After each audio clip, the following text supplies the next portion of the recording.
Alright, so we have Misha Cirkunov versus Chris Jotko. So Misha Cirkunov, he's moving down to 185. He was at light heavyweight. He is 2 inches taller than Jotko. I always thought he's a pretty big light heavyweight, so I'm surprised he's coming down, but it should be interesting to see. Break down the striking of these two. Cirkunov, he's a southpaw. He really likes that body kick against orthodox fighters in the open stance, or the high kick in the open stance, which won't be readily available for him here because Jotko is also a southpaw. Jotko, he has good footwork. I'm not saying he's a good striker, I just said he has good footwork. I don't think his striking is very good. He's striking mostly his singular shots, and a lot of them are coming from the lead hand, which is quite awkward, especially as a southpaw. Like a check, especially facing a southpaw. So he's got a check right hook, a lead uppercut that he likes to throw, lead up elbows, the opponent's closing distance, spinning back fists, spinning elbows, stuff like that. You know, pretty ineffective strikes in my opinion. He's not a very good striker. Doesn't have too much power. For Cirkunov, he has problems with his step-in jab, like his push jab. He kind of telegraphs it, he hangs out his lead hand, or he'll overcommit to it. So it's either one of the three. And it generally does get him in trouble when he tries to jab. He just hangs around too long after he pops it out. He has a nice straight left. Throws it nice and straight, I guess. When he's near the fence, he's generally looking to throw that straight left and then enter the clinch straight away. So, yeah, he likes to grapple. Both these guys like to grapple a lot. For Jotko, his takedowns aren't great. He's driving single leg. He tries to cut an angle, tries to finish it, like force the opponent down, basically. He tries to lateral drop in the clinch a bit. His lateral drop technique isn't great, and it often does result him being in bottom position because the opponent's just too heavy and they're just able to use the momentum that Jotko has initiated and, just kind of roll with it and end up on top position. But yeah, Jotko's takedowns are great, so he generally relies on just like kind of pressing the opponent against the fence, likes knees to the body in the clinch. That's generally where he goes for. For Cirkunov, he's a bit more of a traditional grappler, likes the blast double, the outside leg trip in the clinch. He'll go for that on the underhook side. He also goes for like dumb judo throws. I think he's a judo background or something like that.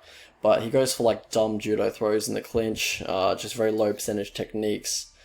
And that generally does leave him up on bottom position as well. On top, yeah, as I said, more traditional, likes to advance position immediately, get side control or mount, looks for the arm triangle set up from there. If he gets taken down, he looks for butterfly hooks immediately, and he has good reversals from like bottom position. And yeah, he's got, quite a nice bottom game, good, nice top game. In scrambles, he likes the arm in guillotine or the Peruvian necktie, as you saw against Jimmy Crute, when the opponent is on all floors. Jotko, he's a good scrambler, so I don't know if he's ever been submitted, but he definitely has good scrambles. How these guys win fights, so for Jotko, he's good at making opponents fight his type of fight, which is a low volume, lots of footwork on the outside, but then when you close the distance, there's a lot of clinch work. That's his type of fight, and he's pretty good at making opponents, fight his type of fight. For Misha Cirkunov, he's got nice jiu-jitsu. He's got good takedown defense. Same for Jotko as well. He's got good takedown defense. But Cirkunov is very physically strong. Like, he broke Alex Nicholson's jaw with a neck crank, which is very hard to do against like a professional fighter unless there was like some previous stress fractures or something like that before there. But yeah, seriously, like that's pretty hard to do. How these guys lose fights, so for Jotko, he's got poor striking defense, striking tendencies that get him in trouble. I'll mention them here real quick. He dips his head like in the pocket to either clinch or shoot quite a bit when he is on the front foot. When he's on the back foot, he leans back with his chin in the air, and he also backs up right onto the fence. But yeah, so for Jotko, his chin seems a little fragile as well, I'd say for both. And he does slow after 2 rounds, but he is good at fighting through fatigue and keeping that volume up. I do think Misha does have the cardio advantage here. And for Misha Cirkunov, it's the fact that he's just a bit of a mental midget, doesn't deal with pressure well, and if you hit him good, he's probably just going to cover up and wait for the ref to take you off him. Pass to victory for these two. For Jotko, stick and move. Stay away from the fence though, because he's going to look to take you down from there. And for Cirkunov, don't play his game at range. Don't, get sucked into the lots of footwork, low volume type of affair that Jotko wants to inspire. You want to get under pressure. Excuse me, I need to cough. You want to pressure him. You want to initiate a lot of clinches if he's going to, you know, reciprocate as well. You want to control the clinch though. You don't want to let him push you against the fence. You're going to be the much bigger guy in there. Like, don't let him control the clinch at all. Also look for reactive doubles off kicks. Look to take him down, get in top position, and look to dominate from there. And for Jotko, watch out for the offense off the clinch break.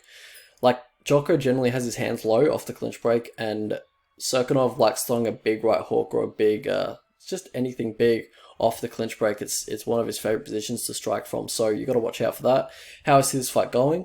So if Cirkunov can make this weight healthily, he's going to be huge for the weight class. I also see the weight drop being a good sign for Misha. Honestly, I don't see it being a bad thing. I don't see it as a desperation thing. I think because in regards to his mindset, like, I've always questioned his heart and, you know, whether he wants to become champion or whether he wants to, you know, climb the ranks and all that kind of stuff.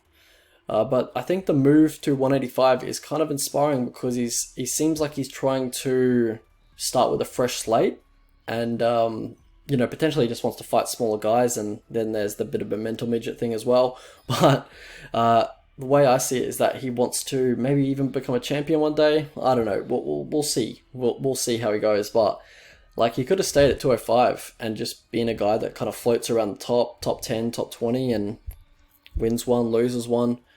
But yeah, he's obviously making a huge lifestyle change. Like, it's not going to be easy. It's not going to be an easy weight cut with his frame. He's a big guy. It's going to be a tough weight cut. It's going to be very disciplined dieting. A lot of work will get put into this weight cut. So, like, you know, I think it's a positive thing in my opinion. I think it's a big lifestyle change. He's obviously going to have to put a lot of work into this. So that takes a lot of discipline. And if you're going to do all that for something that you don't really care about, then that's kind of weird. But so it kind of seems like he does have a bit of fire left in him, because after his last fight, I honestly expected him to retire. He doesn't look like he has that fire anymore. He looks like when he gets hit, he just drops down and waits for the ref to stop it. But yeah, I feel like Misha has been a little bit unlucky during this slump. Like, the only guy to defeat him with skill and technique instead of like crazy power or crazy athleticism is Glover. And Glover's a beast. Like, I'm generalizing a little bit, but like, who's he lost to? Share, that was a straight up loss. Johnny Walker was just crazy athleticism. Like, skill for skill, Misha is much better than Johnny Walker. Probably wins that fight more often than not.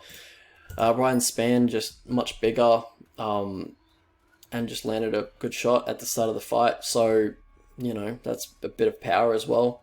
Skill for skill, I think Misha beats Ryan Spann a lot more than he does. And he did beat Jimmy Crute, but, you know, he was taking a bit of damage before that. And then the Ozdemir was just kind of awkward, and he landed a weird punch and just put Misha out, like a really weird punch, to say the least. Like, he just got nuked early in all those fights, like basically within a minute against Vulcan, Johnny Walker, Spann. Like, he just got nuked within the first minute. So we didn't get to see how those fights were going to play out, but I feel like KO within the first 3 minutes were a large chunk of the win conditions of Spann and Walker, especially.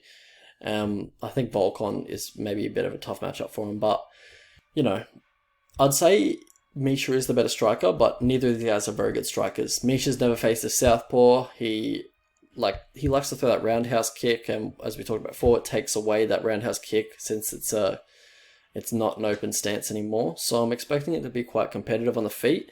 I feel like in the clinch, Misha's size should be able to assist him in not getting controlled in the clinch, which is generally where Jotko likes to slow the fight down. And even if Jotko is able to control Misha against the fence, it's tough work trying to control a much bigger guy in the clinch. Like, it's tough. And I expect Jotko to gas fairly quickly if it turns into a clinch battle.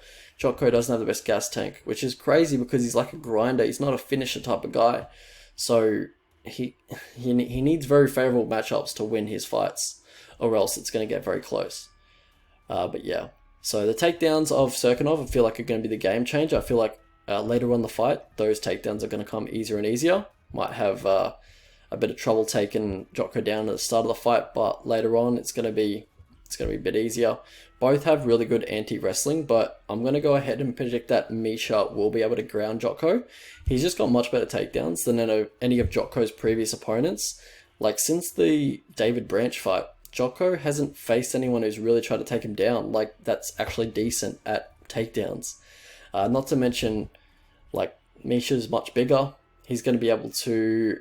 I feel like he's going to be able to get Jotko down on the fence quite a bit. Just with his strength alone, but also he has nice technique on his takedowns on the low key, Misha. He just gets knocked out early on, so he doesn't really get to show off his skill set too often. But yeah, Jotko's path to victory, in my opinion, is to stick and move, use his footwork to run circles around Misha. I can totally see him doing that. That probably will be the game plan that ATT try and get Jotko to follow. But I just see him like clinching up at times and Misha reversing it, getting the takedowns. Because Jotko, he does have the tendency to gravitate toward the fence, and I feel like that's going to initiate a lot of clinch exchanges. Jotko, you know, he is what he is. He doesn't excel anywhere, except for being, like, awkward as fuck to deal with. If Misha's mentally locked in, I feel like it should be a pretty easy win for him. But that's the thing with Misha, is that he's not always like that, and he will just kind of give up at times and check out at times, so it's tough to call on his mindset, but I feel like he should win here. Alright, so if you guys could like the video, that'd be awesome. Prediction is Cirkunov by TKO round 3. I think the line should be basically flipped to even Cirkunov a bit more of a favourite than Jotko is right now. I'm not sure why people are confident in Jotko. He is not a guy I want to bet as a favourite anyway. I'm guessing people just think Cirkunov is just totally shot, and honestly, I don't blame them because he's totally looked at over the past few fights. So, Cirkunov, the money line, I think is value. That's what I'm going to play. I was going to bet him all the way down to bloody minus 130, so pretty happy with the underdog price. Wasn't expecting it. What is Misha round 1? It's not what I wanted. But yeah, Misha in round 1, I think like 11 of his 15 wins are in the first round, so I was kind of hoping for a better price, but yeah, I'll probably just stick with the money line. Don't want to get too fancy with it.